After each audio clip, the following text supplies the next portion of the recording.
Welcome to Unit 8 of EDSE 512.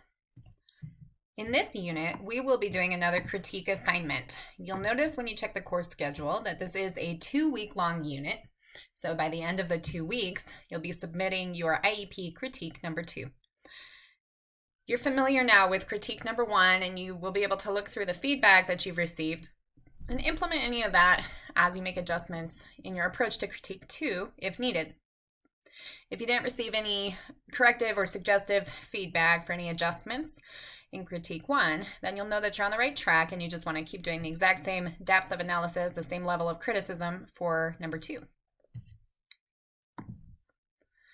The focus for this unit will be the development of the IEP with particular sections in mind, goals and objectives, and then extended school year or ESY determination, and assessments and the way that our accommodations or modifications might translate to that assessment section.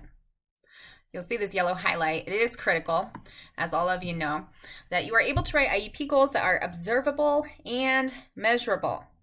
So there are many different IEP goals we could write about areas of growth, things we want to see, improvements that we hope the student makes. But if we don't have SMART goals, is what we can consider them to be, specific and measurable and attainable and realistic and relevant and time-bound being one of the most important parts of that, then we're not going to be setting the student up for success and setting ourselves up for success when it comes to progress monitoring. We won't be able to have clear, solid data on goal progress as we approach IEP reviews and as we provide progress reports to families. I would say that out of the SMART goal acronym for IEP goals, one of the most important letters there would be measurable. We need to have numbers in an IEP goal. I don't care if it's a social emotional goal. I don't care if it's a communication goal or a reading goal. Whatever the goal area may be, we need to see a percentage of accuracy or X out of X trials or X amount of the time, whatever we might be measuring. We need to know the number and be able to compare that always to the baseline and figure out what kind of growth the student is making or not making as we measure for progress. This is also very useful if the student does move along to another school. It's a good opportunity for us to create a goal that could be easily measured by another provider that we've never met, never spoken with about the student or the goal itself. This is just a reminder to plan ahead for the case study IEP assignment. You will remember the 2 students who had the option to choose for the case study. You can collaborate with group members on this. If you've got questions about group member options, please get in touch with me. But the Iep Development Assignment is right here. So it's just a reminder for you to be checking this out, looking ahead. If you do wrap up the critique and you want to kind of review what this will entail, that's a good use of your time. Basically, you're going to be writing an IEP document for the student in the case study that you have selected. And you won't need to redo forms that you've done before, but you're going to be developing the IEP with 2 academic goals, and at least one of the goals has to have objectives. So the critique that we're going to be doing in this unit is a good practice opportunity as you prepare for that case study part 3. That's just a little heads up on that IEP assignment. So we do have lectures and documents here as usual. These are good for you to reference both for the case study IEP and for the critique that we'll be doing. So this is a document on goals and objectives.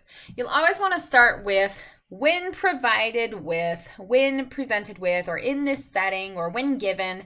That would be our antecedent. So it's setting the stage. This is the condition in which we want to see the student performing this skill at this percent accuracy, for instance.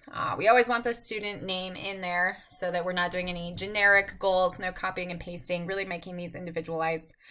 And then the target behavior, what do we want them to do? So this will be a verb. This will be something that we can measure, we can see. This is what we're expecting the student to do and develop and display and maintain. So here are several green words, examples of verbs, action words that we can use for that target behavior within an IEP goal. This is important. This will just bother you if you see this in IEPs, these words that are not measurable. And when you see an IEP goal that says the student will understand, You probably already are shaking your head as you hear it. I am too. It's a very quite impossible, honestly, to measure whether a student understands something. We need to look for mastery, and the way that we'll look for that measurable mastery would be student can demonstrate awareness of inverse operations by solving X type of problems with X% accuracy, something again with that measurable component. So a student improving or perceiving or understanding, none of that is going to be measurable, and it's really going to set the IEP team and the student up for a murky, immeasurable, frustrating goal. And then step 4, again, we're working very hard on making these goals fully measurable. So this would be our criteria. What do we need to see? Here's our number value. What do we need to see to know that the student has met this goal, or if the student's not met or exceeded the goal? What number are we comparing to see how close the student is to getting there? So this could be anything from accuracy, if we're thinking about words correct per minute for reading, percentage of problems accurately solved if it's a math goal, speed, that can relate to reading as well if we're doing rate and accuracy. So words correct per minute examines how much reading is being done in a given minute if the student's reading out loud, and then the correct number of words would be an accuracy measure. So look through this list for step 4. This is what we want to see rather than these verbs here in italics, these ones that we need to avoid. We need these number values, and that is our criteria. And then step 5, procedures. How am I measuring this? So this is essential. We got to include when provided with a teacher-made test, for instance, a criterion referenced test. We need to know what measure will be used to show that the student can do this, because if we're using many different methods to measure, and by the way, it is valuable to use different tools for assessment, but when we're progress monitoring for this IEP goal, we need to have a clear method in place so that we know consistently, here's what we're using, and we're not introducing a bunch of variation that could trip up the student and cause problems with consistent demonstration of mastery or the lack thereof. And then finally, we need a schedule. Do not put a date in here. Obviously, it's a given that we want to see this goal met by the next IEP review meeting, generally within about a year. So we do set those goals for the length of the IEP. However, obviously, if we encounter problems or issues, we may be doing a review sooner than that. So we might say, in 4 instances, or weekly, the student will demonstrate this, but we do want a schedule to show what we're really looking for. So you'll notice here many different examples. Do review these. And then finally, we've got a focus on the unit of measurement. So this would be, for instance, words correct per minute, as I mentioned before.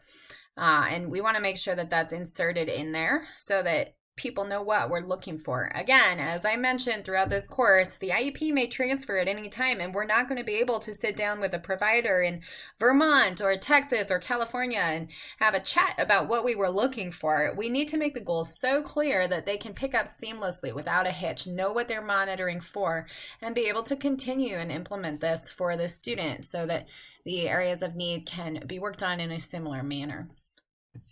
And then objectives. Traditionally, you'll see these for students who are taking alternate assessments, and that would be written into each goal. We'll have objectives or benchmarks, and that'll be the smaller pieces. So an example of this might be if student is working on an independent living skill goal of washing hands independently, then we might see objectives that include use of a paper towel independently without an adult cue. We might see objectives that include washing for a certain number of seconds or whatever we're focused on with the child. But that'll really be breaking down the larger goal, and then we can monitor for each of those to say, okay, we're making progress in one area but not in another. So this is something you'll see more in significant support needs programming, and that would be a small percentage of students where that requirement or expectation would be there. Again, Needs drive goals, drive services. So the needs are indicated in the present level section. This is where we develop our goals. So you will never want to create a goal in an IEP that is not fully and firmly supported by data about an area of deficit in the present levels section and the importance of the skill that we're targeting for access to general education curriculum, meaningful social interactions, content related activities, etc. Okay, so there are a couple more links here with some resources that you can check out, an article mentioned here. Again, you'll see here, these have to be moved along from school to school. So don't name a particular intervention or, that will be a difficult thing. You may have received an IEP with a specific, rubric or skill measure included there, per iReady testing, for instance. And let's say that the student is in a setting where that's not relevant. That's just an example. But that'll be really hard for the providers, and it will lead them to have to reject and edit and just figure out what assessment you're even talking about if it's not something they use. So do yourself and them a favor and just ensure that you're using language that will be meaningful across settings, really focused on state standards and really focused on the skill rather than focused on any particular assessment system that you might use in your school or your district, your setting. Okay, so good to remember that SMART goal component, and you'll see more information here. Really, the biggest takeaway is that we really need these goals to be measurable. You will see a link here to the academic standards as well as the extended evidence outcome, but we want these goals to be standards based, and regardless of the student's level or the student's areas of need or present levels of performance, the goal needs to be linked to state standards that are in that child's grade level. So if the child is enrolled in 10th grade, we still need 10th grade standards, even if the student is performing at a much lower level.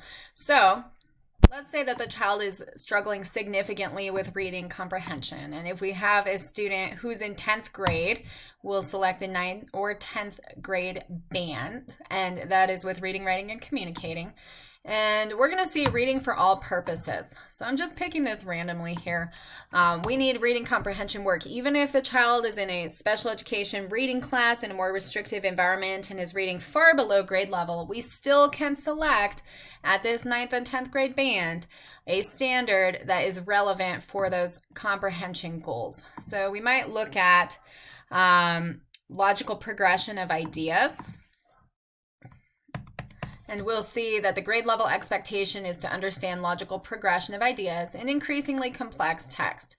So as we go along here at the evidence outcomes, we'll see analysis of various accounts of the subject told in different mediums. And as we look at these, we'll notice determination of meaning of words and phrases. We could easily build from these to support the comprehension goal, even if the student is reading at that much lower level. So read and comprehend literacy nonfiction. Beautiful. That's what we're looking for. So you can see, even if it's quite far above what exactly the student is working on, we're really looking for that ambitious and rigorous goal. Okay, rigor is something that we need to think about regardless of the programming or the student or the least restrictive environment. We need to set that high, realistic but high bar. Okay, so measurable goals, more examples for you here. We'll often see 80% for mastery. If we're looking for 100% mastery, as mentioned here, this might be a safety goal. If a child has a goal of, managing a situation in the community, for instance, as an independent living skills goal that the school can work on a regular basis, remember we've got to be targeting that. We might set that at 100% because anything less than that could cause us some major issues and problems. But otherwise, 80% is what you'll often see for mastery of a goal. None of us gets everything right all the time. We all have typos in our written submissions. We all have mistakes that we make in math calculations. So we can't expect more of a child than we would of ourselves. Measurable IEP goal presentation, and more information here regarding students with serious emotional disabilities and what kinds of goals we might use for behavior. So for the critique part 2,